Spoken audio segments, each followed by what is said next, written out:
Bem-vindos ao Banho de Estrogênio, bem-vindos à nossa série sobre diabetes gestacional. Um tema tão importante, tão prevalente, uma coisa que se fala bastante, que sempre me perguntam. Tem que sempre perguntar, abre caixinha, pergunta de diabetes. Aqui no YouTube tem sempre pergunta de diabetes. Então, para cessar, ou quase isso, Ou aumentar. ou para aumentar as dúvidas de vocês, eu resolvi fazer essa série de vídeos e convidar a Letícia, que é endócrino, para conversar aqui com a gente sobre esse tema. A gente já explicou para vocês por aí, se vocês ainda não viram, voltem para ver. A gente já explicou qual é a fisiologia da diabetes na gestação, por que ela aparece, como ela aparece, qual é a causa dela. A gente já explicou como a gente fecha esse diagnóstico, a gente já explicou como a gente trata, acompanha essa paciente. A gente já explicou medidas alimentares que podem nos ajudar nesse momento, aliás, que são a base do tratamento. A gente já entrou na insulina com a galera que não conseguiu resolver só com a alimentação. Mas hoje, talvez seja o vídeo chave de por que tantos vídeos falando de diabetes. Hoje é o motivo pelo qual a gente resolveu dedicar o nosso tempo de gravar isso aqui para vocês e o motivo pelo qual vocês estão assistindo e entendendo isso. O que a diabetes vai causar? Quais são os riscos da diabetes para a mulher e para o bebê? A diabetes, de uma maneira geral, para a população, ela tem diversos riscos e que a gente sabe, a Letícia pode falar rapidinho algumas coisas sobre ela, mas não são esses os riscos que importam pra gente quando a gente fala de uma diabetes gestacional, porque como a gente vem falando em todos os vídeos, gestação é limitada, é um momento curto. Então, as complicações de longo prazo que o diabetes vai trazer, a gente não vai ter numa gestante diabética, certo? Ninguém vai fazer uma nefropatia diabética por 9 meses de gestação. Não, isso não vai acontecer. As consequências são muito mais agudas e afetam muito mais o bebê do que a mulher, propriamente dito. Então, eu vou passar primeiro para Letícia. Essa parte eu acho que eu falo mais do que você. Mas eu vou passar primeiro para Letícia para ela dar uma pincelada sobre quais são os problemas de uma glicose não controlada na vida de uma pessoa. Um paciente que tem diabetes, né, fora do momento gestacional e não controla adequadamente a glicemia, a gente sabe de algumas consequências que podem acontecer, né? E a gente tem consequências a longo prazo e a curto prazo. Então, a curto prazo, uma glicemia muito descompensada traz piora de disposição, turvação visual, cansaço, incapacidade de fazer as suas tarefas mesmo, pode levar a uma internação, um quadro de descompensação com acidose e precisar e acabar parando no hospital, além de fazer uma quantidade de xixi muito grande, que é a poliúria, beber muita água para repor essa água que perdeu pelo xixi, ter muita fome e e mesmo com muita fome, ingerindo mais alimentos, perder peso. Que é como se o corpo estivesse em jejum, porque ele não consegue usar aquele açúcar que a gente tem. Isso é um diabetes descompensado, que não é o mais frequente. O mais frequente é um diabetes que não te traz nenhum sintoma e, por isso, ele traz as complicações a longo prazo, que são as micro e as macrovasculares. Quem são as micro? São doenças de nossos pequenos vasos e nervos. Então, a gente tem doença da retina, e diabetes é a principal causa de cegueira no mundo. 70% das cegueiras na população economicamente ativa são decorrentes do diabetes, mostrando a importância dessa doença, do rastreio e do tratamento adequado. A gente tem doença renal, com a nefropatia diabética, que começa com uma perda de proteína, mas pode acabar em hemodiálise se isso não for tratado adequadamente. E a gente tem a neuropatia diabética, que é a alteração dos nossos nervos, principalmente de extremidades, que começa com formigamento, dor neuropática, pode evoluir com anestesia, com a falta de sensibilidade e com lesões que acabam não cicatrizando e em quadros mais avançados, necessitando de amputações e trazendo essa mutilação do diabetes. E aí essas lesões, uma vez uma paciente me perguntou isso, assim, uma paciente que já tinha um grau de entendimento um pouco maior, mas ela não conseguiu chegar no porquê das lesões. As lesões que acabam acontecendo, elas são uma junção de uma alteração vascular com uma alteração de sensibilidade. Então, assim, você não sente ali. E aí você fica mantendo uma pressão ali, né? Você a dor é protetiva, né? A dor, ela ajuda a gente. Sentir dor é importante. E quando você não sente a dor, você não percebe o que está acontecendo. E esse não perceber o que está acontecendo vai trazendo alterações, formam-se lesões na pele, que os vasos já doentes pela diabetes também não conseguem nutrir para curar. Então se torna uma coisa crônica de várias alterações juntas que levam às amputações e etc, e etc. E é importante que isso é sinal de um diabetes não tratado. Quando a gente trata o diabetes desde o princípio, quando a gente faz rastreio, diagnóstico precoce e trata de forma adequada, buscando o controle, uma glicada adequada, essas complicações não ocorrem. Por isso que é tão importante a gente rastrear e tratar. Porque diabetes é silencioso. Eu costumo dizer que se glicemia alta doesse, ninguém ia ter nenhum problema do diabetes, porque a gente ia tratar. O que eu mais ouço é, mas doutora, não estava sentindo nada. Sim, o corpo se adapta. Ele vai se adaptar, mas essa adaptação vai custar rim, vai custar olho, vai custar extremidade. E as complicações macrovasculares, que é a alteração desses vasos, os vasos vão ficando mais duros, vão ficando menos complacentes e acaba trazendo risco maior de infarto e de AVC. Essas complicações acontecem fora da gestação, com anos e anos de exposição a uma glicemia não controlada. Na gestação, a gente tem muito mais preocupação com o feto, quando a gente está falando de uma diabetes gestacional, ou aquela diabetes que surgiu na gestação, que é o que a gente vem falando desde então. Mas essa paciente que já é diabética e engravida, ela tem riscos diferentes da paciente com diabetes gestacional. Então, às vezes, o paciente dá um Google, né, bota lá diabetes na gestação, e vem mais apavorado ainda, né? Porque vem com as informações da paciente diabética não controlada que engravidou fora da hora, digamos assim. E aí as complicações são mais graves e envolvem malformações complexas, tanto de sistema nervoso quanto de coração, né, principalmente. E a taxa de aborto ou de bebês com sequelas importantes é muito maior. Por isso, o aconselhamento pré-gestacional da paciente com diabetes é essencial. Então, o diabético tipo 2, a primeira coisa que a gente faz já é trocar para insulina, para ela já estar com o remédio certo na hora que engravidar. Então, a gente controla melhor esse diabetes, está com a paciente na mão. Eu falo que insulina não é vilã, ela é nossa melhor amiga. E para o diabético tipo 1, a gente também já vai estar com insulina, que já é o tratamento, e a gente precisa ter um controle glicêmico estrito, uma glicada menor que 6, idealmente, para engravidar, máximo 6,5. Qualquer coisa fora disso, o risco de complicações gestacionais é muito alto. É muito alto. E isso tudo são pacientes, o Google inimigo nesse momento, né? Isso tudo são pacientes de outro tipo de diabetes. É uma diabetes que veio antes, é que essa glicose já está alterada há mais tempo. Não é o nosso foco. O nosso foco agora é a diabetes gestacional. Então você não tinha nada, surgiu uma placenta, essa placenta é inimiga da insulina e você criou uma diabetes. Para a mulher, consequências zero, talvez.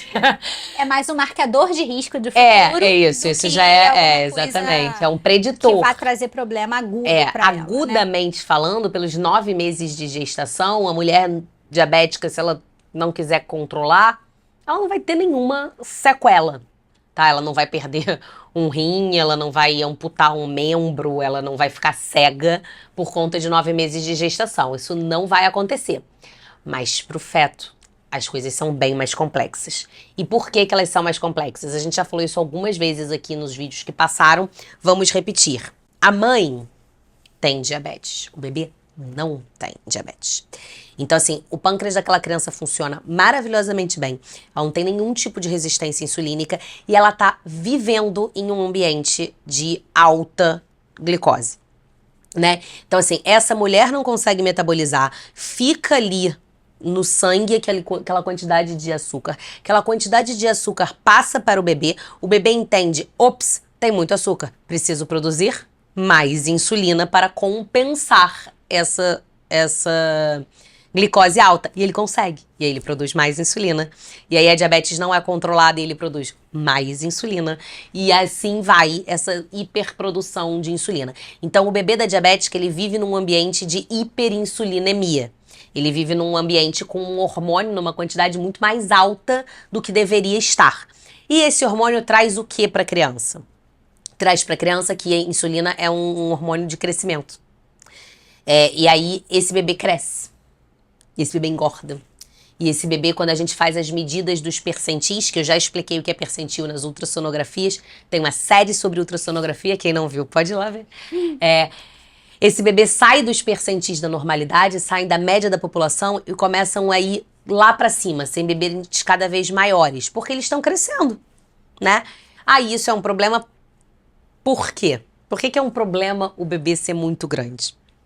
O problema do bebê ser muito grande é pensando no momento que ele nasce, que o corpo dele está acostumado a uma produção de insulina para competir com a quantidade de glicose que ele está recebendo intraútero. E no momento que o cordão umbilical ele é ligado, essa glicose não chega mais para ele. Então ele tem uma hiperinsulinemia, ele tem muito hormônio para baixar a glicose e ele não recebe mais essa glicose. Ele vai depender da glicose de um colostro, da glicose do peito. E ele não sustenta. Aí ele faz hipoglicemia. Então a hipoglicemia neonatal é a nossa principal... Vamos chegar em coisas mais sérias, tá? Segura o Google aí. A nossa hipoglicemia neonatal é a principal coisa que a gente precisa evitar quando a gente pensa num binômio mãe-feto descompensado. A gente tem que fazer esse bebê não fazer hipoglicemia neonatal. Então, bebês de mães diabéticas, eles vão precisar ficar fazendo furinho para ver como é que tá a glicose deles. E muitas vezes precisam de complemento para ajustar essa glicose, porque só o colostro não sustenta. Porque eles ficaram... Isso tudo a gente tá falando de quem não compensou, tá, galera? Porque eles ficaram por muito tempo num ambiente de muita glicose. Então, ele nasce grande, ele não sustenta o tamanho que ele tem, ele precisa de um complemento, e a hipoglicemia mata.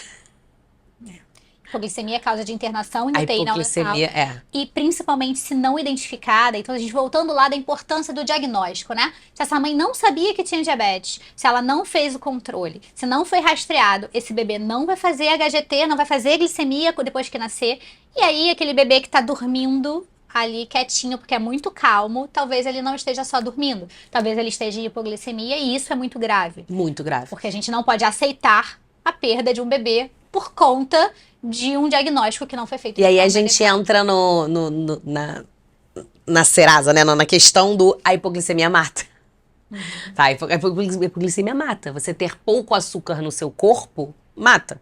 E aí o bebê que tá quietinho, tá dormindo, nossa, é um anjo. Meu filho é um anjo. Literalmente, virou um anjo, né? Coitado, que horrível. Mas é isso que a gente quer evitar. É isso que a gente quer evitar. É isso, seu bebê não é um anjo, seu bebê tem hipoglicemia. E pra mulher não diabética, a gente já fala, olha, de tanto em tanto tempo, precisa acordar. Porque esse bebê pode não ter ingerido a quantidade necessária, a gente tem que garantir um mínimo sempre pra ele. Imagina para um bebê que tem uma demanda muito maior por conta dessa hiperinsulinemia. É muito sério. É internação em UTI, é óbito, sim. A gente tá falando de uma coisa muito séria. Esse bando de tempo que a gente passou falando com vocês sobre isso é porque a gente quer evitar óbitos de bebês. E esse é o desfecho que a gente tem maior poder de evitar no momento que a gente fizer o diagnóstico. Se a gente faz o diagnóstico uma semana antes do parto e trata de forma adequada, não fica esperando para ver o que vai acontecer, a gente já consegue diminuir a hiperinsulinemia e consegue diminuir o risco de hipoglicemia grave neonatal.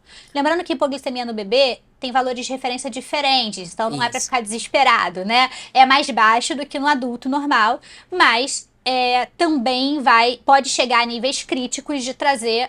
O bebê também é adaptado à hipoglicemiazinha, né? Porque afinal...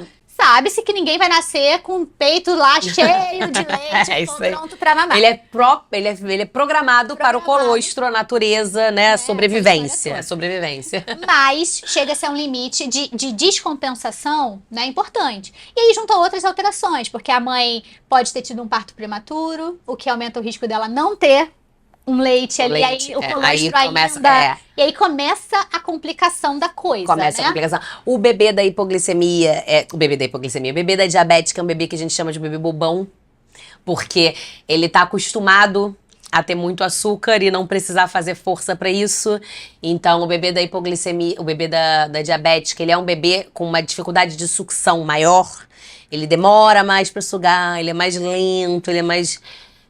né? Isso faz sentido pela composição corporal, né? Eles acabam nascendo com um percentual de gordura muito maior do que de uma bebê com quantidade normal de insulina. Por quê? Porque acaba que a insulina e o GH vão competir nele e o GH facilita a produção de músculo e a insulina facilita a produção de gordura. Então, quando a gente tem essa combinação de um bebê com muito açúcar, com muita insulina, ele é gordura. E essa gordura não dá tônus, né? Então não dá força pra ele. Então ele tava no paraíso, né? Ele tava num lugar chegando açúcar fácil, tinha que fazer nada, e aí de repente ele nasce, tem que gastar energia respirando, gastar energia mantendo a temperatura, Mamando, que é uma maratona para um bebê. e conseguir o açúcar dele, que vai vir numa quantidade muito menor do que ele tinha antes. Com um pâncreas que tá ali, ó, muito bom em produzir insulina. Até ele entender que não precisa daquilo tudo, demora aí umas 48 horas. E aí esse é o período crítico do nascimento, do pós-nascimento do bebê que teve um diabetes não tratado durante a gestação. É isso aí.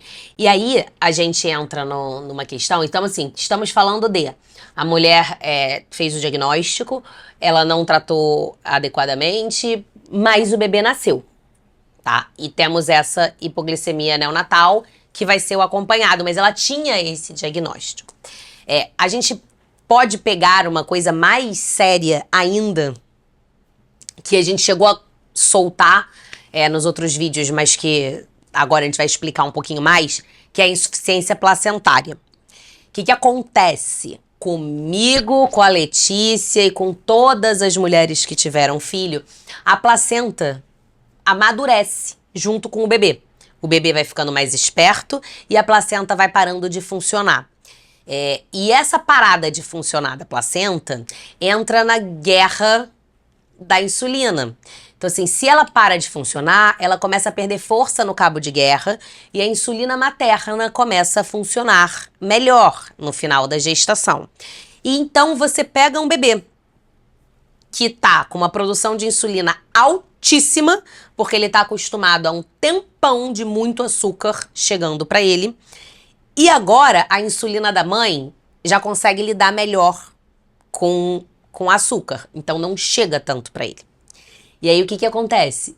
Ele faz uma hipoglicemia intraútero. Só que quando ele sai e a gente consegue furar o dedinho, a gente faz esse diagnóstico. Quando ele tá lá dentro, a gente não tem como fazer um diagnóstico de hipoglicemia fetal, né? Então, a gente precisa de um controle bom de glicose para que esse bebê não fique num ambiente hiperinsulinêmico. Porque a gente não tem como controlar uma hipoglicemia fetal num momento que você tiver uma insuficiência placentária. Então, obviamente, a gente sabe dessa insuficiência placentária, os endócrinos também sabem disso. E as mulheres que usam insulina, a gente precisa, às vezes, ajustar e diminuir doses no final da gestação, porque a insulina dela vai voltar a funcionar. E a gente precisa manter esse equilíbrio ali. Então é comum, no final da gestação, a gente começar a precisar dar uma regredida nessa insulina, tá? Mas, para além disso, como tem o fator que a gente não tem como prever, né, dessa insuficiência placentária maior ou menor em uma paciente ou em outra, os bebês de diabética, eles precisam nascer antes. Por que um bebê de diabética não pode ir até 42 semanas? Porque com 42 semanas a placenta de fato já está funcionando muito, muito menos. E nos bebês das mulheres não diabéticas a gente já tem um acompanhamento mais de perto. Imagina no da diabética. Então assim, a gente sabe que não vai funcionar bem, a gente precisa tirar esses bebês antes. Os cortes são diferentes para o tipo de diabetes que você teve. A paciente com uma diabetes controlada com dieta, a gente pode levar até 40, 41 semanas. Então assim, entre 40 e 41 a gente precisa programar esse parto, 41 em diante, não. O bebê da insulina, a gente precisa interromper com 38 a 39 semanas. Então, assim, a gente não pode chegar nas 40 semanas com essa mulher que usa insulina, porque a placenta vai falhar naturalmente e aí a insulina vai ser um fator prejudicial para esse bebê. Então, com 38 a 39 semanas, a gente precisa programar o parto das mulheres que usam insulina, tá? E a gente sabe disso, a gente faz os cálculos de dose para isso, não é para ninguém se apavorar. É só que as gestações precisam ser interrompidas antes por conta desse risco da hipoglicemia fetal ainda. E antes disso, nas mulheres completamente descompensadas, aquele bebê tá enorme, uma circunferência abdominal, porque lembra que a gordura não é músculo, uma circunferência abdominal grande, um bebê lá em cima, polidramenia. A gente não falou da poli, né, em nenhum momento. Por que a polidramenia é um marcador pra gente? Porque da mesma maneira que o adulto diabético faz muito xixi, o bebê diabético faz muito xixi. Só que o muito xixi do bebê diabético vai acumulando. Acumulando. E vira As pessoas não sabem que o líquido amniótico é xixi. Sabem porque eu já falei. Às vezes ficam revoltadas comigo quando eu falo isso. Mas é xixi. É xixi de neném. Tá tudo bem, é estéreo, mas é xixi. Tá tudo bem, exatamente, é xixi. E aí, esse xixi vai acumulando e vira uma piscina de xixi pra esse bebê, porque ele não consegue dar descarga, entendeu? Ele faz muito mais do que a capacidade dele de autorregulação. Então, a polidramenia também é um marcador. Então, um bebê com uma circunferência abdominal aumentada, um bebê com um percentil alto, um bebê com uma polidramenia, mesmo com todos os nossos esforços para tentar controlar, esse bebê precisa ser levado até 36 semanas. E a partir de então, a gente precisa programar esse parto, porque não tá dando pra gente controlar daqui. Né? Não tá dando pra gente de fora ajustar esse controle materno-fetal. Então, a partir de 36, a gente pode precisar interromper as gestantes diabéticas. Há critério de como tá esse acompanhamento, por isso que o acompanhamento precisa ser o melhor possível desde o início, para que a gente possa levar esse bebê o mais tarde possível. E é importante frisar que as mulheres diabéticas precisam de um acompanhamento fetal adequado. Então, não é só ir na consulta e ouvir o batimento cardíaco do bebê. Essa paciente, ela vai fazer mais ultrassonografia, essa paciente, ela vai fazer mais cardiotocografia, é um exame, eu já expliquei, tem vídeo sobre cardiotocografia. Ela vai fazer cardio, ela vai fazer ultra, ela vai fazer perfil biofísico fetal, que é uma avaliação desse bebê mais de perto. A diabetes é uma doença que a gente precisa olhar muito por esse bebê. Sim, o risco de óbito numa diabetes gestacional, ele é aumentado. Então, nossa, gente, quantos vídeos vocês estão fazendo para falar de diabetes? Sim, se a gente conseguir salvar um bebê. Um bebê que seja, já tá bom. Tá valendo. Entendeu? Se a gente conseguir que uma mulher se conscientize de ajustar essa glicose para que ela não passe por um óbito fetal de um bebê de 38 semanas, pra gente já valeu, tá? E se a gente conseguir conscientizar as pessoas que estão fazendo pré-natal por aí, né? Da importância disso, que nem sempre vê essa quantidade de gente, porque às vezes não liga o nome à pessoa, né? Quantos óbitos fetais a gente tem de bebês macrossômicos, de bebês com polidramenia, que não são linkados com diabetes gestacional, porque não foi feito o diagnóstico. Então, se eu não sei que tem o diagnóstico, eu não posso intervir, eu não tenho como evitar os desfechos. Então, a gente fica assistindo a história natural. Por isso, é tão importante a gente pecar pelo excesso lá atrás. Olhar um 92 de glicose de jejum no primeiro trimestre, no segundo, e falar, tá alterado, a gente tem que olhar essa paciente de mais perto. Porque se for tudo lindo, se ela for, controlou com dieta, não tiver escape, bebê tá de tamanho bom, não vai chegar a 40 semanas. Tá ótimo também, né? Tá ótimo. Chegou na DPP, na data provável, né? Na data provável. Agora, se ela escapar, a gente consegue fazer alguma coisa para evitar tudo isso que que pode ser tão impactante, tão negativo nessa fase, nesse momento que é pra ser tudo tão bom, né? Tão feliz. Tão... A gente brinca que a obstetrícia é a área da medicina que ninguém aceita que dê errado, né? Que a tendência, a ordem natural da coisa é que dê tudo certo. E aí, quando dá errado, é sempre um impacto muito maior, né? E na diabetes, a gente pode evitar esse impacto se a gente conseguir controlar. Existem óbitos fetais que não são evitáveis. Infelizmente, tem coisas que a gente não tem o que fazer para evitar. Na diabetes, tem. Na diabetes, a gente pode evitar esse óbito fetal. Então, se tem uma coisa que a gente pode passar para vocês é, por favor, cuidem. Porque ninguém quer perder um bebê por conta de um descontrole glicêmico. Certo, gente? E olhem os seus exames. Isso. Olhem os Olhem seus os seus exames. Vejam se tá de acordo com o que você está sendo orientada, né? Em qualquer área da vida, existem bons e maus profissionais, pessoas com conhecimento e sem conhecimento. Então, pra você, a estatística é 100%. Se der alguma coisa errada na sua gestação, não interessa se as outras 90 que aconteceram naquele hospital foram tudo bem. Para você, foi 100%. Então, busque informação. Acho que informação nos dias de hoje é a chave para o sucesso. É isso aí. Né? E tem tanta informação fácil da gente consumir, fácil da gente entender. E se informe mesmo. Acho que se informar é muito importante para você julgar. E qualquer hora dá tempo da gente tratar o diabetes gestacional. Claro que quanto antes, melhor. Mas eu também já vi o discurso do seguinte: não, mas já tá com 36 semanas, não adianta fazer nada.